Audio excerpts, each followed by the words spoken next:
Good morning. हम लोग 10 class में पढ़ रहे थे चौथा चैप्टर सिविक्स का जाति, धर्म और लैंगिक मसले। तो बच्चों, मैं फिर से कह रही हूँ कि आप लोग चैप्टर पढ़िए, वीडियो को देखिए। जब वीडियो देखते हैं उस समय किताब को सामने रखिए और जहाँ जहाँ मैं अंडरलाइन करने कहती हूँ वहाँ अंडरलाइन भी करते जाइए ताकि आपको आंसर लिखते समय सुविधा हो। और बच्चे इसे लाइक भी कीजिए वीडियो को, ताकि मुझे पता चले कि आप लोग इसे देख रहे हैं और पढ़ रहे हैं। और सब्सक्राइब भी कर लीजिए और अपने फ्रेंड को किसी को शेयर करना चाहते हैं तो शेयर भी कर सकते हैं।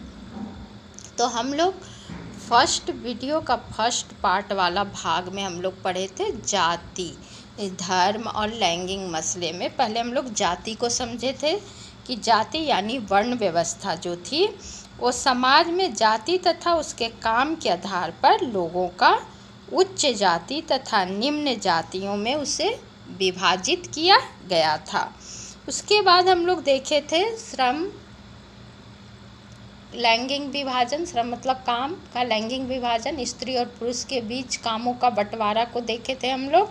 उसमें देखे थे कि काम के विभाजन का ऐसा तरीका जिसमें घर के अंदर के सारे काम कौन करती हैं? महिलाएं, और बाहर के काम जो है वो पुरुष करते हैं।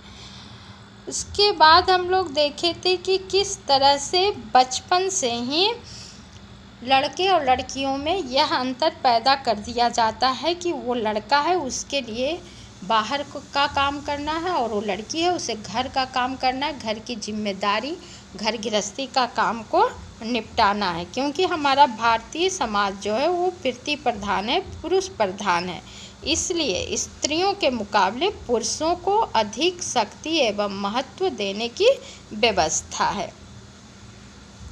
तो आइए बच्चों, अब हम लोग पार्ट को सेकेंड वीडियो का सेकेंड पार्ट देखते हैं हम लोग।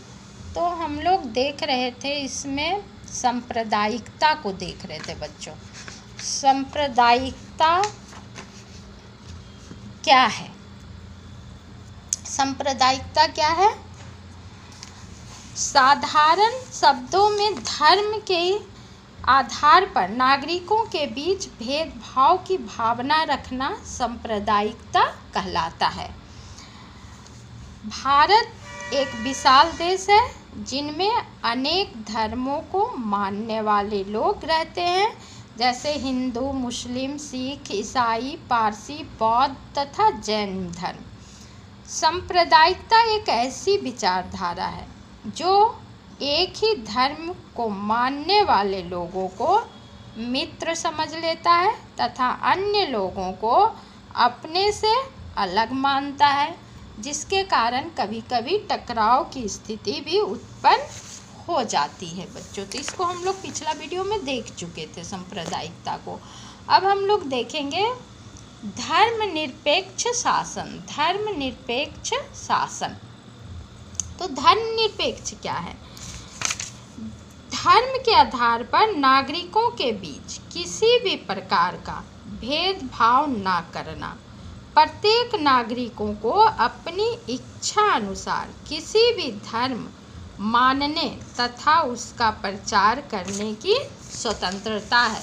भारत एक लोकतांत्रिक देश है और हमारे संविधान में ही लिखा गया है कि कोई भी नागरिक अपनी इच्छा अनुसार धर्म परिवर्तन कर सकता है और किसी भी धर्म को मान सकता है। यानी हमारे संविधान में धर्म को लेकर किसी तरह का भेदभाव नहीं है, सभी धर्म को समान प्रधानता दी गई है। तो हम लोग इसको पिछले 9th क्लास में पढ़े हैं, फिर भी एक बार देख लेते हैं इसको। सांप्रदायिकता हमारे देश के लोकतंत्र के लिए एक बड़ी चुनौती रही है। हमारे संविधान निर्माता इस चुनौती के प्रति सचेत थे, इसी कारण उन्होंने धर्मनिरपेक्ष शासन का मॉडल चुना और इसी आधार पर संविधान में अनेक प्रावधान किए गए। इनके बारे में हम पिछले अध्याय में पढ़ चुके हैं, 9 में भी पढ़े थे और पिछला अध्याय में भी पढ़े हैं बच्चों। भारतीय राज्य ने किसी भी धर्म को राजकीय धर्म के रूप में अंगीकार नहीं किया है। श्रीलंका में बौद्ध धर्म है, पाकिस्तान में इस्लाम है और इंग्लैंड में ईसाई धर्म का जो दर्जा रहा है उसके विपरीत हमारा भारत देश अनेक धर्मों का देश है, लेकिन फिर भी यहाँ किसी एक धर्म को मान्यता प्राप्त नहीं है। भारत का संविधान किसी धर्म को विशेष दर्जा नहीं देता, यानी सारे धर्म जो हैं वो एक समान है, एक बराबर है। जबकि दूसरे देशों में जैसे श्रीलंका में बौद्ध धर्म मानने वाले को लोगों की मान्यता, बौद्ध धर्म को मान्यता प्रदान की गई है, पाकिस्तान में इस्लाम को मान्यता प्रदान की गई है, इंग्लैंड में ईसाई को मान्यता प्रदान की गई, लेकिन इन सब से विपरीत हमारे भारत का संविधान में किसी भी धर्म को विशेष दर्जा नहीं दिया गया है। संविधान सभी नागरिकों और समुदायों को किसी भी धर्म का पालन करने और प्रचार करने की आज़ादी देता है।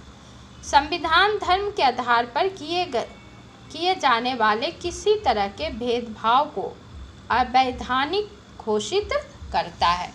इसके साथ ही संविधान धार्मिक समुदायों में समानता सुनिश्चित करने के लिए शासन को धार्मिक मामलों में दखल देने का अधिकार देता है। जैसे यह छुआछूत की इजाज़त नहीं देता, हमारे भारत में छुआछूत की इजाज़त नहीं है।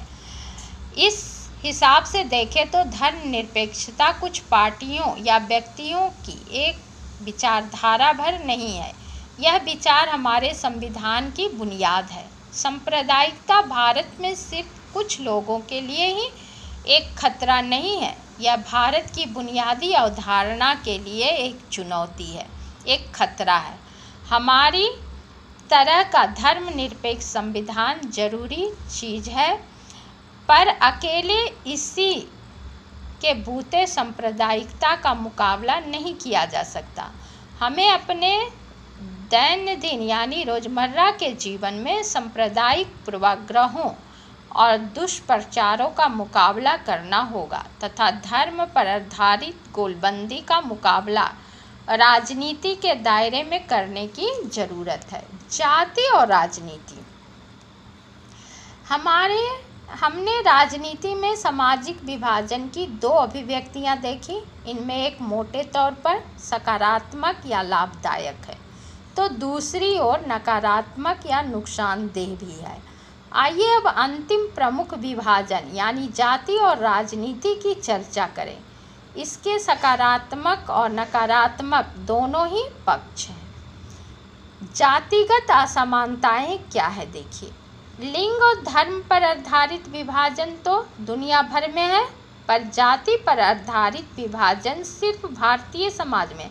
अंडरलाइन की जगह बच्चों ये फिल इन द ब्लैंक्स में आता है सिविक्स में कि हमारा भारतीय समाज जो है वो किस तरह से जाति पर आधारित है।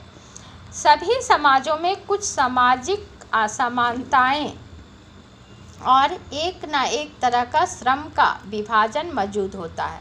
अधिकतर समाजों में पेशा परिवार की एक पीढ़ी से दूसरी पीढ़ी में जाता है। पेशा यानी रोजगार, हम जिस काम को करते हैं, जैसे कोई बढ़ई सुनार जो उनका व्यापार है, तो वो एक पीढ़ी से दूसरी पीढ़ी में जाता है। सभी समाजों में कुछ सामाजिक असमानताएं और एक न एक तरह का श्रम का विभाजन मौजूद होता है। अधिकतर समाजों में पेशा परिवार की एक पीढ़ी से दूसरी पीढ़ी में जाता है, लेकिन जाति व्यवस्था इसका एक अतिवादी और अस्थायी रूप है। अन्य समाजों में मौजूद असमानताओं से यह एक खास अर्थ में भिन्न है।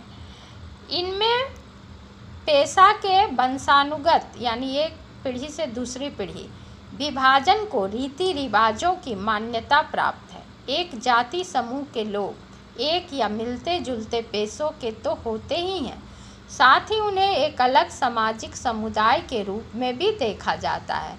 उनमें आपस में ही बेटी रोटी अर्थात शादी और खान पान का संबंध रहता है, और अन्य जाति समूहों में उनके बच्चों की ना तो शादी हो सकती है, ना ही महत्वपूर्ण पारिवारिक और सामुदायिक आयोजनों में उनकी पात में बैठकर, पात यानी एक साथ बैठकर दूसरी जाति के लोग भोजन कर सकते हैं। तो ये असमानताएं अभी भी गांव में देखने को मिल जाते हैं बच्चों की। अभी भी गांव में ऊंची जाति और नीची जाति के बीच बहुत सारा भेदभाव है। और ये रोटी बेटी वाली जो यहाँ बात दी गई है, ये तो शहरों में भी है। अभी भी लोग अपनी ही जाति में, अपनी ही जाति धर्म में शादी विवाह करना चाहते हैं। वर्ण व्यवस्था अन्य जाति समूहों से भेदभाव और उन्हें अपने से अलग मानने की धारणा पर आधारित है। इनमें है अत्यंत जातियों के साथ छुआछूत का व्यवहार किया जाता है, यानी निचली मतलब जिन्हें नीची जाति का समझा जाता है, उनके साथ आज भी ऊंची जाति के लोग जो हैं वो गलत व्यवहार करते हैं। छुआछूत वाला व्यवहार अभी भी है। लेकिन ये चीज़ भी हमारे भारत देश जब आज़ाद हुआ था तो महात्मा गांधी ने कहा था कि अस्पृश्यता यानी छुआछूत की भेदभाव को मिटाना होगा, तभी हमारा देश जो है वो आगे बढ़ेगा, तरक्की करेगा। हमारे संविधान में लिखा हुआ है कि छुआछूत किसी से नहीं करना है, लेकिन ये ख़त्म नहीं हुआ है। आज भी गांव में छुआछूत वाली व्यवहार जो है वो अभी भी लागू है। अभी भी ऊंची जाति के लोग जो हैं वो नीची जाति के लोगों के साथ छुआछूत वाला व्यवहार करते हैं, उन्हें दबाने की कोशिश करते हैं। इसकी चर्चा हमने 9th क्लास में कर चुके हैं। यही कारण है कि ज्योतिबा फूले, महात्मा गांधी, डॉक्टर अंबेडकर और पेरियार, रामास्वामी नायकर जैसे राजनेताओं और समाज सुधारकों ने जातिगत भेदभाव से मुक्त समाज व्यवस्था बनाने की बात की और उनके लिए काम किया। तो 9th क्लास में हम लोग देखें कि जाति व्यवस्था कैसे आज भी राजनीति में भी है और समाज में अभी भी कायम है।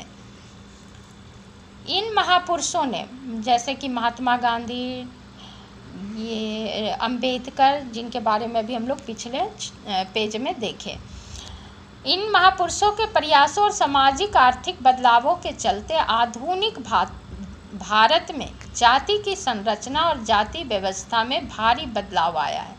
आर्थिक विकास, शहरी साक्षरता और शिक्षा के विकास, पेशा चुनने की आज़ादी और गांव में जमींदारी व्यवस्था के कमज़ोर पड़ने से जाति व्यवस्था के पुराने स्वरूप और वर्ण व्यवस्था पर टिकी मानसिकता में बदलाव आ रहा है। शहरी इलाकों में तो अब ज़्यादातर इस बात का कोई हिसाब नहीं रखता कि ट्रेन या बस में आपके साथ कौन बैठा है या रेस्तरां में आपकी मेज़ पर बैठकर खाना कौन खा रहा है। आदमी की जाति क्या है? संविधान में किसी भी तरह के जातिगत भेदभाव का निषेध किया गया है, मना है भेदभाव करना। संविधान ने जाति व्यवस्था से पैदा हुए अन्याय को समाप्त करने वाली नीतियों का आधार तय किया है। अगर 100 साल पहले का कोई व्यक्ति एक बार फिर भारत लौट कर आए तो यहाँ हुए बदलावों को देखकर वो दंग रह जाएगा, क्योंकि 100 साल पहले जाति और ऊंच नीच की भेदभाव, छुआछूत बहुत ज़्यादा था। ऊंची जाति के लोग पिछड़ी जाति या नीची जाति के लोगों से बहुत ही खराब व्यवहार करते थे। बहरहाल समकालीन भारत से जाति प्रथा विदा नहीं हुई है। अभी भी ऐसा नहीं है कि भारत में जाति प्रथा ख़त्म हो गई है, छुआछूत की व्यवस्था ख़त्म हो गई, अभी भी है लेकिन कम हो गई है। जाति व्यवस्था के कुछ पुराने पहलू अभी भी बरकरार हैं। अभी भी ज़्यादातर लोग अपनी जाति या कबीले में ही शादी करते हैं। स्पष्ट संवैधानिक प्रावधान के बावजूद छुआछूत की प्रथा अभी भी पूरी तरह समाप्त नहीं हुई है। जाति व्यवस्था के अंतर्गत सदियों से कुछ समूहों को लाभ की स्थिति में तो कुछ समूहों को दबाकर रखा गया है। या सरकार जबकि पिछड़ी जाति के समझे जाने वाले लोगों को बहुत सारे अधिकार दिए गए हैं ताकि वो भी ऊपर उठकर समानता की श्रेणी में आ जाए, लेकिन अभी भी वो बहुत पिछड़े हुए हैं। जिन जातियों में पहले से ही पढ़ाई लिखाई का चलन मौजूद था और जिनकी शिक्षा पर पकड़ थी। आधुनिक शिक्षा व्यवस्था में भी उन्हीं की बोलबाला है। जिन जातियों को पहले शिक्षा से वंचित रखा जाता था, उनके सदस्य अभी भी स्वाभाविक तौर पर पिछड़े हुए हैं। यही कारण है कि शहरी मध्यम वर्ग में अग्रणी जाति यानी ऊपरी जाति जो